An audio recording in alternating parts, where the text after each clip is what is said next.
ಅನ್ಯಾಯ ಮಾಡ್ತಾ ಇದ್ದಾರೆ. ನೀವು ಗಮನಿಸಬೇಕು, ಪತ್ರಿಕೆಯಲ್ಲಿ ಇಡಿ ಇಲಾಖೆಯಲ್ಲಿ ಐಟಿ ಇಲಾಖೆಯಲ್ಲಿ ಇವತ್ತು ಕೆಲವು ಜನರನ್ನ ಕಡ್ಡಾಯ ನಿವೃತ್ತಿ ಮಾಡಿದ ಅವರು ತಪ್ಪು ಮಾಡ್ತಾ ಇದ್ದಾರೆ ಅಂತೇಳಿ ನಮಗೆ ಅವರು ಭಾವನೆ ಬರ್ತಕ್ಕಂಥ ಮಾತನ್ನು ಹೇಳ್ತಾರೆ.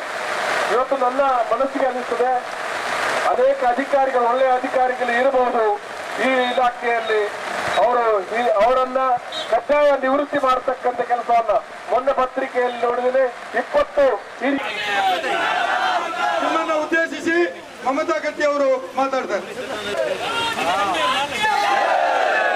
ಬೋಲೋ ಭಾರತ್ ಮಾತಾ ಕಿ.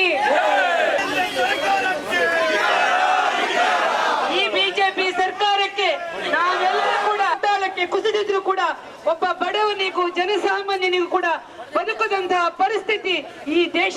ಅಮಿತ್ ಶಾನಿಗೆ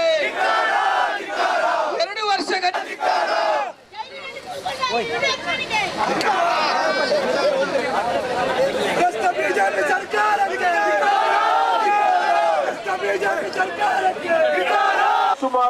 ಕುಮಾರ್ ರವರ ನೋವಿನ ಜೊತೆಯಲ್ಲಿ, ಅವರ ಕಷ್ಟದ ಜೊತೆಯಲ್ಲಿ ನಾವು ಅವರ ಜೊತೆ ಯಾವತ್ತು ಇದ್ದೇವೆ ಅಂತಕ್ಕಂಥ ಮಾತನ್ನು ಕೂಡ ಈ ಸಂದರ್ಭ ಹೇಳ್ತಾ ಇವತ್ತು